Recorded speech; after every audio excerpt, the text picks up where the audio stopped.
ನನಗೆ ಮದುವೆ ಒಪ್ಪಿಗೆ ಇದೆ. ನೀವು ತಯಾರಿ ಮಾಡಿ. ನೀವು ಹೇಳಿದ್ದ ದಿನ ಮದುವೆ ಆಗ್ತೀನಿ. ನಂದೇನು ಅಭ್ಯಂತರವಿಲ್ಲ.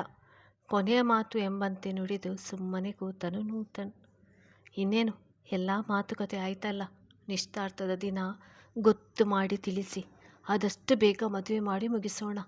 ತುದಿಗಾಲಲ್ಲಿ ಕುಣಿಯುತ್ತಿದ್ದರು ನೂತನ್ ತಾಯಿ ಮಾಲಾ. ಮಗನ ಮದುವೆ ಖುಷಿಗೆ. ಸರಿ, ಇನ್ನೇನು ಎಲ್ಲ ಮಾತುಕತೆ ಆಯ್ತಲ್ಲ. ದಿವ್ಯಾ ಬೀಗರಿಗೆ ವಿಶೇಷವಾಗಿ ಏನಾದರೂ ತಯಾರು ಮಾಡು. ಇವತ್ತಿಲ್ಲೇ ಊಟ ಮಾಡಿ ಹೋಗಲಿ. ಹೆಂಡತಿಗೆ ಅಡುಗೆ ತಯಾರಿ ಮಾಡಲು ತಿಳಿಸಿದರು. ಅಯ್ಯೋ ಅಂಕಲ್, ನಮಗೇನು ಬೇಡ. ನನಗೆ ಕೆಲಸ ಇದೆ, ಹೊರಡಬೇಕು.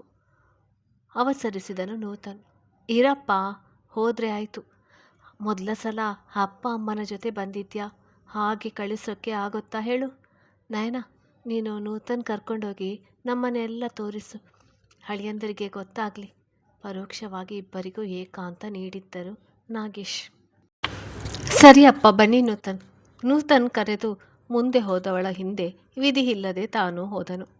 ಏನೇ ಹೇಳಿ, ಜೋಡಿ ಮಾತ್ರ ಹೇಳಿ ಮಾಡಿಸಿದ ರೀತಿ ಇದೆ. ನಮಗಿರೋದು ಒಬ್ಬನೇ ಮಗ ಬೀಗ್ರೆ. ಈಗ ನಿಮ್ಮ ಮಗಳೇ ನಮಗೂ ಮಗಳು ಅಷ್ಟೇ. ಹಸನ್ಮುಖಿಯಾಗಿ ಮಾಲಾ ಇಬ್ಬರ ನೋಡಿ ಹೇಳಿದರು. ನಮಗೂ ಅಷ್ಟೇ ಬೀಗ್ರೆ. ಹೇಗೂ ಇವರಿಬ್ಬರು ಮುಂದೆ ಹೊಂದಾಣಿಕೆ ಮಾಡಿಕೊಂಡು ಹೋದರೆ ಸಾಕು. ತಾವು ಮನಸಾರೆ ಹಾರೈಸಿದರು ನಾಗೇಶ್. ಪ್ರತಿಯೊಂದು ವಸ್ತುಗಳನ್ನು ತೋರಿಸ್ತಿದ್ದವಳಿಗೆ ಇದೆಲ್ಲ ತೋರಿಸುವುದು ಬೇಡ. ನಯನ, ನಿನ್ನ ರೂಮಿಗೆ ಹೋಗೋಣ ಬಾ. ನನಗೆ ತಲೆನೋಯ್ತಿದೆ.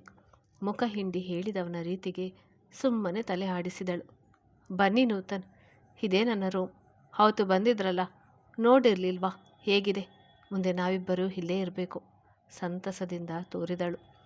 ಅವಳ ಖುಷಿ ಕಣ್ತುಂಬಿಕೊಂಡವನು ಬೆಡ್ ಮೇಲೆ ಕೂತು, ಹಾಂ, ಚೆನ್ನಾಗೇ ಇದೆ. ಅವತ್ತು ಜಾಸ್ತಿ ನಿನ್ನ ನೋಡ್ತಿದ್ದೇನಲ್ಲ, ಅದಕ್ಕೆ ರೂಮ್ ನೋಡೋಕ್ಕೆ ಆಗಲಿಲ್ಲ. ಪರವಾಗಿಲ್ಲ, ಚೆನ್ನಾಗೇ ರೆಡಿ ಮಾಡಿಸಿದ್ಯಾ. ಒಬ್ಬಳೇ ಮಗಳು ಅಂತ ನಿಮ್ಮಪ್ಪ ಬೇಜಾನ್ ಖರ್ಚು ಮಾಡಿಸಿದ್ದಾರೆ ಬಿಡು. ಎಲ್ಲ ಡಿಸೈನ್ನಲ್ಲೇ ಕಾಣ್ತಿದೆ. ಅವಳ ರೂಮಿನ ಇಂಟೀರಿಯರ್ ಡಿಸೈನ್ ನೋಡಿ ಹಾಗೆಂದನು.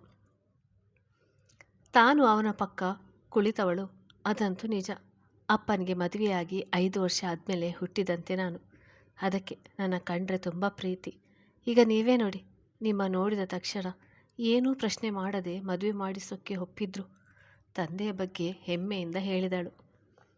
5 ವರ್ಷ ಆದಮೇಲೆ ಹುಟ್ಟಿದೆ ಅಂದರೆ ಏನಾಯಿತು? ಇನ್ನೊಂದು ಮಗು ಮಾಡಬೇಕಿತ್ತಲ್ವಾ? ಯಾಕೆ ಒಂದಕ್ಕೆ ಸುಸ್ತಾಗಿದ್ರಾ ಹೇಗೆ? ಇನ್ನೊಂದು ಪ್ರಯತ್ನ ಮಾಡಿದರೆ ನನಗೂ ನಾದಿನಿನೋ ಬಾಮೈದನೋ ಇದ್ದರೆ ಚೆನ್ನಾಗಿತ್ತು. ತುಂಟತನದ ಮಾತು ಶುರು ಮಾಡಿದ. ನಾಚಿದವಳು. ನೂತನ್, ಸುಮ್ಮನೆ ರೀ ನೀವು. ನಿಮ್ಮ ಅಪ್ಪ ಅಮ್ಮ ಯಾಕೆ ಇನ್ನೊಂದು ಮಾಡಿಕೊಂಡಿಲ್ಲ? ನೀವು ಒಬ್ಬರೇ ಸಾಕು ಅಂತ ಸುಮ್ಮನೆ ಆದ್ರಾ?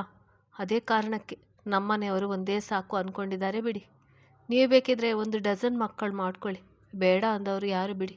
ಮುಖ ದುಮ್ಮಿಸಿಕೊಂಡು ರೇಗಿದಳು. ಮೀಸೆ ಮರೆಯಲ್ಲಿ ನಕ್ಕವನು. ಹಾಂ, ಮಾಡ್ಕೊಳ್ಳೋಣ. ಆದರೆ 1 ಡಜನ್ ಗಟ್ಟಲೆ ಬೇಡ. ನಂಗೊಂದು ನಿಂಗೊಂದು ಅಂತ ಇಬ್ಬರಾದರೆ ಸಾಕು. ಒಂದೇ ಆದರೆ ಆಟ ಆಡೋಕ್ಕೆ ಯಾರು ಜೊತೆ ಇಲ್ಲ ಅಂತ ಬೇಜಾರು ಮಾಡ್ಕೊಳ್ತಾರೆ. ನಿಮಗೆ ಓಕೆ ಅಂದರೆ ಇನ್ನೊಂದು ಎಕ್ಸ್ಟ್ರಾ ಇರಲಿ. ಒಟ್ಟಿನಲ್ಲಿ 3 ಮಕ್ಕಳು ಸಾಕು ಎಂದವನ ಮಾತಿಗೆ ಹುಡುಗಿಯ ಕೆನ್ನೆ ಕೆಂಪು ಕೆಂಪು. ನಿಟ್ಟಿಸಿರು ಬಿಟ್ಟು, ಹಬ್ಬ, ನಿಮಗೆ ಮದುವೆ ಬೇಗ ಫಿಕ್ಸ್ ಮಾಡಿದ್ದು ಬೇಸರ ಆಗಲಿಲ್ಲ ಅಲ್ವಾ? ಆ ಥರ ಆದರೆ ಹೇಳಿ, ನಾನೇ ಮುಂದೆ ಹಾಕಿಸ್ತೀನಿ. ಅಪ್ಪ ನಾನು ಹೇಳಿದ್ದಕ್ಕೆ ಇಲ್ಲ ಅನ್ನಲ್ಲ. ಆಮೇಲೆ ನಿಮ್ಮ ಅಮ್ಮನೂ ಒಳ್ಳೆಯವರೇ. ನಾನೇ ಲೇಟಾಗಿ ಮಾಡಿ ಅಂತ ಹೇಳ್ತೀನಿ. ಅವನಿಗೆ ಇಷ್ಟ ಇರೋದು ಎಂದುಕೊಂಡು ಕೇಳಿದಳು. ಅಡ್ಡ ಅಡ್ಡ ತಲೆ ಆಡಿಸ್ತವ? ಬೇಡ, ಅವರು ಹೇಳಿದ ದಿನನೇ ಇರಲಿ. ಫ್ರೆಂಡ್ಸ್ ಥರ ಅಪ್ಪ ಅಮ್ಮ ಇರೋದು. ಇಷ್ಟೊಂದು ಪ್ರೀತಿಸುವ ಹುಡುಗಿ ಜೊತೆಗೆ ನನಗೆ ಸಪೋರ್ಟ್ ಮಾಡುವ ಅತ್ತೆ ಮಾವ ಸಿಗುತ್ತಿರೋದು ನಮ್ಮಿಬ್ಬರ ಪುಣ್ಯ. ನಮ್ಮ ಅದೃಷ್ಟನೋ ಏನೋ, ಇಬ್ಬರ ಅಪ್ಪ ಅಮ್ಮನೂ ಒಂದೇ ಮನಸ್ಥಿತಿಯವರು. ಈಗ ಸ್ನೇಹಿತರಾಗಿದ್ದಾರೆ. ಇನ್ನೇನು ಬೇಕು ಹೇಳು? ಬೇಗ ಮದುವೆ ಆಗುವುದೇ, ಅವರಿಗೆ ಮೊಮ್ಮಕ್ಕಳು ಕೊಡುವುದೇ. ತುಂಟತನ ಬೆರೆಸಿ ನಿಜವನ್ನೇ ಹೇಳಿದ. ನೂತನ್ ಅವನ ಭುಜಕ್ಕೆ ಗುದ್ದಿ ಹುಸಿಮುನಿಸಿ ತೋರಿದಳು ನಯನ. ನಗುತ್ತಾ ಅವಳ ಕೈಗೆ ತನ್ನ ಕೈ ಸೇರಿಸಿದವನು. ನಾನು ಮೊದಲಿನಿಂದಲೂ ನಿನ್ನ ತುಂಬ ನಿರ್ಲಕ್ಷ್ಯ ಮಾಡಿದ್ದೀನಿ ಅಲ್ವನಯ. ಆದರೆ ನಮ್ಮ ಅಮ್ಮನ ಆಣೆ, ಯಾವತ್ತು ನಿನ್ನ ಬಿಟ್ಟು ಬೇರೆ ಹುಡುಗಿ ಕಡೆ ಬೇರೆ ಭಾವನೆಯಲ್ಲಿ ನೋಡಿಲ್ಲ ಕಣೆ ನಾನು. ಆ ಹುಡುಗಿಯರೇ ವಯಸ್ಸಿನ ಆಕರ್ಷಣೆಗೆ ನನ್ನ ನೋಡೋರಷ್ಟೇ. ನಾನು ಅವರನ್ನೆಲ್ಲ ವಿದ್ಯಾರ್ಥಿಗಳ ಥರನೇ ನೋಡಿರೋದು. ಗಂಭೀರವಾಗಿ ಬೇಡಿಕೆ ಇಟ್ಟನು. ಅಯ್ಯೋ ನೂತನ್, ಯಾಕಿಷ್ಟು ಗಂಭೀರವಾಗಿ ತಗೋತೀರಾ? ನಾನು ಅದನ್ನು ತಮಾಷೆಯಾಗಿ ರೇಗಿಸುವುದಷ್ಟೇ. ನನಗೆ ನಿಮ್ಮ ಮೇಲೆ ಸಂಪೂರ್ಣ ನಂಬಿಕೆ ಇದೆ. ಕೈ ಮೇಲೆ ಒತ್ತಿ ಭರವಸೆ ನೀಡಿದಳು. ಹಾಂ, ಗಂಡ ಹೆಂಡತಿ ನಡುವೆ ಅನುಮಾನ ಬೇಡ ಅಂತ ಈಗಲೇ ಹೇಳಿದೆ. ಮುಂದೆ ಇದೇ ವಿಷಯವಾಗಿ ನಮ್ಮಿಬ್ಬರ ಮಧ್ಯೆ ಜಗಳ ಮನಸ್ತಾಪ ಬರೋದು ನನಗಿಷ್ಟ ಇಲ್ಲ. ನಂದು ನಿಂದು ನಮ್ಮ ಅಪ್ಪ ಅಮ್ಮನ ಥರ ಸುಂದರ ದಾಂಪತ್ಯ ಜೀವನ ಆಗಬೇಕು. ಏನಂತೀಯ? ಒಬ್ಬರಿಸಿ ಕೇಳಿದನು. ಖಂಡಿತ, ನೀವೇ ಒಂದೇಟು ಹೊಡೆದರೂ ಸರಿ, ನಾನೇ ಅನುಸರಿಸಿಕೊಂಡು ಹೋಗ್ತೀನಿ. ಮುಗುಳ್ನಾಗೆ ಬೀರಿ ಹೆಗಲಿಗೆ ಹೊರಗಿದಳು. I love you so much ನಯು. ಅವಳ ಹಣೆಗೆ ಚುಂಬಿಸಿದವನು. ಸಮಯ ಆಗಿದೆ, ಬಾ ಊಟ ಮಾಡೋಣ. ನನಗೆ ಕೆಲಸ ಇದೆ, ಹೋಗಬೇಕು, ತಡ ಆಗುತ್ತೆ. ಮೇಲೆದ್ದು ಕೈ ಹಿಡಿದು ಕರೆದುಕೊಂಡು ಹೋದನು. ದೇವಸ್ಥಾನದ ಆವರಣದಲ್ಲಿ ಪೂಜೆಗೆ ಅಣಿ ಮಾಡಿದ್ದರು. ಸನ್ನಿಧಿಯ ಮದುವೆ ಸಲುವಾಗಿ ಹೋಮ ನಡೆಸುವುದು ಮತ್ತು ಊರಿನ ಎಲ್ಲರಿಗೂ ಅನ್ನದಾನದ ವ್ಯವಸ್ಥೆ ಮಾಡಲಾಗಿತ್ತು. ಅದು ಮನೆ ದೇವರ ಸ್ಥಾನದ ಜೊತೆಗೆ ರಮೇಶ್ ಅಶೋಕರ ಸ್ವಂತ ಹುಟ್ಟೂರು ಆಗಿದ್ದರಿಂದ ಅಲ್ಲಿಯೇ ಅಡಿಕೆ ತೋಟ, ಗದ್ದೆ ಜೊತೆಗೆ ಉಳಿಯಲು 2 ದಿನ ಹೆಂಚಿನ ಮನೆ ಕೂಡ ಇತ್ತು. ಪೂರ್ತಿ ತಯಾರಿ ಆಕಾಶ್ ಇಶಾನ್ ಮುಂದೆ ನಿಂತು ನಡೆಸುತ್ತಿದ್ದರೆ, ಸಾತ್ವಿಕ್ ಇಂಚರಣ ಪೂಜೆಗೆ ಕೂರಿಸಲು ಅಣಿ ಮಾಡುತ್ತಿದ್ದರು ಮೀನಾ ನರಸಿಂಹ ದಂಪತಿ. ವರ್ಷದಿಂದ ಊರಿನ ಅಭಿವೃದ್ಧಿಗೆ ಹೆಚ್ಚಿನ ಅನುದಾನ ಕೊಡುವ ವರ್ಮಾ ಮನೆಯವರ ಮೇಲೆ ಊರಿನವರಿಗೆ ವಿಶೇಷ ಅಕ್ಕರೆ ಇತ್ತು. ಪರಿಚಿತ ವ್ಯಕ್ತಿಗಳು ಸಿಕ್ಕಿ ಮಾತನಾಡುತ್ತಾ ಮಕ್ಕಳು ಸೊಸೆಯರ ಬಗ್ಗೆ ಕೇಳಿದಾಗ ಬರದ ಮಗನ ಬಗ್ಗೆ ಬೇಸರ ಮೂಡಿತು. ಒಂದು ಕಡೆ ಊರಿಗೆ ಬಂದಿರುವ ಸಂಭ್ರಮ, ಆದರೆ ಮತ್ತೊಂದೆಡೆ ಮಗ ಸೊಸೆ ಬಂದಿಲ್ಲ. ನೋಡು ನೀರು, ನಿನ್ನ ಮಗ ಹಠ ಮಾಡಿ ಕೊನೆಗೂ ಬರಲೇ ಇಲ್ಲ. ಎಲ್ಲ ಮಕ್ಕಳು ಬಂದಿದ್ದಾರೆ, ಅವನೊಬ್ಬ ಇಲ್ಲ. ನಮ್ಮ ಅಭಿ ಅದು ಯಾವಾಗ ಕೋಪ ಬಿಡ್ತಾನ. ಬೇಸತ್ತು ಮಡದಿಯ ಮುಂದೆ ತಮ್ಮ ಅಸಮಾಧಾನ ಹೊರಹಾಕಿದರು ಅಶೋಕ್. ಅದೇನ್ರಿ, ಅವನು ತಪ್ಪು ಮಾಡಿದರೆ ನನ್ನ ಮಗ, ಒಳ್ಳೆಯದು ಮಾಡಿದರೆ ನಿಮ್ಮ ಮಗನಾ? ಅವನಿಗೆ ಕೋಪ ಬರೋ ಥರ ಮಾಡಿದ್ದು ನೀವು. ಈಗ ಅವನ ಮೇಲೆ ಕೋಪಗೊಂಡರೆ ಅವನು ಬಗ್ವನ? ನಿಮಗಂತೂ ತಿಳಿಯೋಲ್ಲ. ಮನೆಗೆ ಸೊಸೆಯರು ಬಂದಿದ್ದಾರೆ, ಅವರ ಮುಂದೆ ಬೆಳೆದ ಮಗನ ಬೈತಿರಲ್ಲ, ಅವನಿಗೆ ಬೇಸರ ಆಗಲ್ವಾ? ಮಗನ ವಹಿಸಿಕೊಂಡು ಪತಿಯೆಡೆಯೇ ಬೆರಳು ಮಾಡಿದರು ನಿರುಪಮ. ದೀಪ ಜೋಡಿಸ್ತಿದ್ದ ಮಡದಿ ಜೊತೆ ತಾನೂ ಕೈ ಹಾಕಿ, ಇನ್ನೇನು ಮಾಡು ಅಂತೀಯ ನೀರು? ಹೌದು, ಅತ್ತಿಗೆ ಇಂಚರ ಪ್ರಣತಿ ಮಾಡಿದ ಕೆಲಸಕ್ಕೆ ಅದು ಎಷ್ಟು ದೊಡ್ಡ ಬೆಲೆ ತರಬೇಕಾಗಿತ್ತು ಅಂತ ನನಗೂ ಗೊತ್ತಿದೆ. ಹಾಗಂತ ಅವರನ್ನು ಬೈದು ಆಚೆ ಹಾಕಿದರೆ ಮತ್ತೆ ಅವರು ನಮ್ಮನೆಗೆ ಬರ್ತಾರ ಹೇಳು? ಕಲ್ಯಾಣಿ ಅಕ್ಕನಿಗೂ ಮೀನಾಗೂ ಬೇಸರ ಆಗೋಲ್ವಾ? ಸದ್ಯದಲ್ಲಿಯೇ ಸನ್ನಿಧಿ ಮದುವೆ ಇದೆ, ಈ ಗಲಾಟೆ ಬೇಕಾ? ಅವರು ತಪ್ಪು ಮಾಡಿದರೆ ಅಂತ ನಾವು ಅದೇ ಮಾಡಿದರೆ ಇಬ್ಬರಿಗೂ ಏನು ವ್ಯತ್ಯಾಸ ಇರ್ತದೆ ಹೇಳು? ಮಡದಿಗೆ ಸಮರ್ಥನೆ ನೀಡಲು ನೋಡಿದರು ಅಶೋಕ್. ನಿಜ ರೀ, ನೀವು ಮಾತನಾಡೋದು ಇಷ್ಟ ಆಗದೆ ಕೊನೆಗೆ ಶ್ರೇಣಿಕನು ನಿಮ್ಮ ಮೇಲೆ ರೇಗಿದ್ಲು. ಗಂಡನ ಮೇಲೆ ತುಂಬ ನಂಬಿಕೆ ಆ ಹುಡುಗಿಗೆ. ಹೇಗೋ ನಮ್ಮ ಅಬ್ಬಿಗೆ ಒಳ್ಳೆಯ ಹುಡುಗಿ ಸಿಕ್ಕಲು. ಇಬ್ಬರು ಹಾಲು ಜೇರು ಇದ್ದಂಗೆ ಇದ್ದಾರೆ. ಮನಸಾರೆ ಸೊಸೆಯನ್ನು ಶ್ಲಾಘಿಸಿದರು. ತಾವು ನಕ್ಕ ಅಶೋಕ್, ಅದು ಮಾತ್ರ ನಿಜ, ನಿನ್ನ ಸೊಸೆ ನಿಂತರ ಬ್ರದು ಅಲ್ಲ. ಬೆಳಿಗ್ಗೆ ನೋಡಿದ್ಯಲ್ಲ ಹೇಗೆ ಸಿಡಿದ್ಲು ಅಂತ. ನಮ್ಮ ಭಾನುಮತಿ ವಿರುದ್ಧ ಯಾವಾಗಲೂ ಹತ್ತಿಗೆ ಒಬ್ಬರೇ ಕೂಗಾಡೋರು. ಈಗ ಅವರ ಜೊತೆ ಜಟಾಪಟಿ ಮಾಡೋಕ್ಕೆ ನಮ್ಮ ಅಭಿ ಹೆಂಡತಿ ರೆಡಿ ಇದ್ದಾಳೆ ಬಿಡು. ಹಬ್ಬ, ಒಂದು ಕ್ಷಣ ನಿನ್ನೆ ಗದರಿ ನಿಲ್ಲಿಸಿಬಿಟ್ಟಳು. ತುಂಬ ಫಾಸ್ಟ್ ಇದ್ದಾಳೆ. ಕೋಪ ತೋರಿದೆ ಸೊಸೆಯನ್ನೇ ಹೊಗಳಿದರು ಅಶೋಕ್. ಪತಿಯೆಡೆ ಮೂತಿ ತಿರುವಿದ ನಿರುಪಮ, ಹಾಂ, ಎಷ್ಟೇ ಆಗಲಿ ನನ್ನ ಸೊಸೆ ಅವಳು. ಅರ್ಪಿತಾ ಅಕ್ಕ ಜೋರಿದ್ದಾರೆ. ಅಂಜನಾ ಬ್ರದು ಹುಡುಗಿ. ಇಲ್ಲಿ ನಾನು ಬ್ರದು ಇದ್ದೀನಿ, ನನ್ನ ಸೊಸೆ ಜೋರಿದ್ದಾಳೆ. ಹೇಗೋ ನಿಮ್ಮ ಅಕ್ಕ ತಂಗಿ ನನ್ನ ಜೊತೆ ಜಗಳಕ್ಕೆ ಬಂದರೆ ನನ್ನ ಸೊಸೆ ಎಲ್ಲರಿಂದ ಬಚಾವ್ ಮಾಡ್ತಾಳೆ, ಅದೇ ಖುಷಿ, ನಗುತ್ತಾ ನುಡಿದರು. ನಮ್ಮ ಅಭಿ ಮದುವೆಯಾಗಿ ಬಂದಾಗ ಹುಡುಗಿ ಹೇಗೋ ಏನೋ ಅಂತ ಯೋಚನೆ ಇತ್ತು. ಆದರೆ ಚಿಕ್ಕ ವಯಸ್ಸಾದರೂ ಬುದ್ಧಿಯಲ್ಲಿ ಪ್ರಬುದ್ಧತೆ ಇದೆ. ನಿನ್ನ ಮಗನ ಈಗಲೇ ಎಷ್ಟು ಬದಲಾಯಿಸಿದಾಳೆ ನೋಡು. ಅದೊಂದು ಕೋಪ ಕಡಿಮೆ ಮಾಡಿಸೋಕ್ಕೆ ಹೇಳಬೇಕು. ಅವನಿಗೆ ಅವಳೇ ಸರಿ, ನಾವು ಹೇಳೋಕ್ಕೆ ಹೋದರೆ ಗುರ್ರ ಅಂತಾನೆ. ಮಗನ ಆಡಿಕೊಂಡರು. ಎಲ್ಲ ನಿಮ್ಮ ಥರನೇ ಅವನು, ನೀವೇನು ಕಡಿಮೆನಾ? ನನ್ನ ಮಗನೂ ಏನು ಕಡಿಮೆ ಇಲ್ಲ, ಸುಮ್ಮನೆ ಇರಿ ನೀವು. ಏನೇ ಅಂದರೂ ಆಡಿದ್ರು ನಿಜ ಹೇಳಬೇಕು ಅಂದರೆ ನಮಗೆ ಕಷ್ಟ ಕಾಲದಲ್ಲಿ ಕೈ ಹಿಡಿಯೋವನೇ ಅವನು. ಇವರೆಲ್ಲ ಹೊರಗಡೆ ಬೆಳೆದವರು, ಅವನೊಬ್ಬನೇ ಸಂಪೂರ್ಣ ಮನೆ ಮಗನಾಗಿ ನಮ್ಮ ಜೊತೆಗೆ ಬೆಳೆದದ್ದು. ಅದಕ್ಕೆ ಸ್ವಲ್ಪ ಹಠಮಾರಿ ಆಗಿದ್ದಾನೆ, ಹೋಗ್ತಾ ಬದಲಾಗ್ತಾನೆ. ತುಸು ಹೆಚ್ಚೇ ಪುತ್ರ ಪ್ರೇಮ ಅಭಿಯ ಮೇಲೆ. ಪತ್ನಿಯ ಭುಜ ಬಳಸಿದವರು, ಎಲ್ಲ ಸರಿ ಹೋಗುತ್ತೆ ಬಾ, ಅವರೆಲ್ಲ ಕಾಯ್ತಿದ್ದಾರೆ. ಆಕಾಶ್ ಹತ್ರ ಹೇಳಿ ಇನ್ನೊಂದ್ಸಲ ಅಭಿಗೆ ಫೋನ್ ಮಾಡಿಸ್ತೀನಿ, ಅವನು ಹೇಳಿದರೆ ಬರ್ತಾನೆ. ಸಮಾಧಾನ ಮಾಡಿ ದೇವಸ್ಥಾನದ ಹತ್ರ ಕರ್ಕೊಂಡು ಹೋದರು ಅಶೋಕ್. ಗಂಡ ಹೆಂಡತಿ ಇಬ್ಬರು ತಯಾರಾಗಿ ಮನೆಯವರ ಜೊತೆ ಹೋಗದೆ ಶೋರೂಮ್ ಕಡೆ ಬಂದಿದ್ದರು. ಕೆಲವೊಂದು ಡಾಕ್ಯುಮೆಂಟ್ಸ್ ಪರಿಶೀಲನೆಗೆ ಅಭಿಮನ್ಯು ಬರಬೇಕಾಗಿದ್ದರಿಂದ ಕರಣ್ ಕರೆಸಿಕೊಂಡಿದ್ದನು. ಅಭಿ ಶ್ರೀನಿಕನ ಕಾಲೇಜಿಗೆ ಕಳುಹಿಸದೆ ತನ್ನ ಜೊತೆಗೆ ಕರೆತಂದಿದ್ದನು.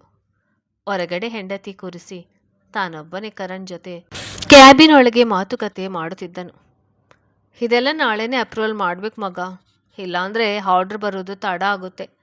ತಿಂಗಳ ಕೊನೆಯಲ್ಲಿ ನಮಗೆ ಲಾಭ ಕಡಿಮೆ ಆಗುತ್ತೆ. ರೆಡಿಯಾದ ಪೇಪರ್ಸ್ ಕೊಟ್ಟು ವಿಚಾರ ತಿಳಿಸಿದ ಕರಣ್. ಒಮ್ಮೆ ಕಣ್ಣಾಡಿಸಿ ಸಹಿ ಹಾಕಿದವನು, ಹಾಂ ಇವತ್ತೇ ವೆರಿಫಿಕೇಷನ್ಗೆ ಕೊಟ್ಟು ನಾಳೆ ಅವರಿಗೆ ಮೇಲ್ ಮಾಡಿಬಿಡು. ತಡ ಮಾಡೋದು ಯಾಕೆ, ಯಾವಾಗಾದರೂ ಕಳಿಸಲೇಬೇಕು ತಾನೆ. ಪೇಪರ್ಸ್ ವಾಪಸ್ ನೀಡಿದನು. ಹಾಂ ಸರಿ ಬಿಡು.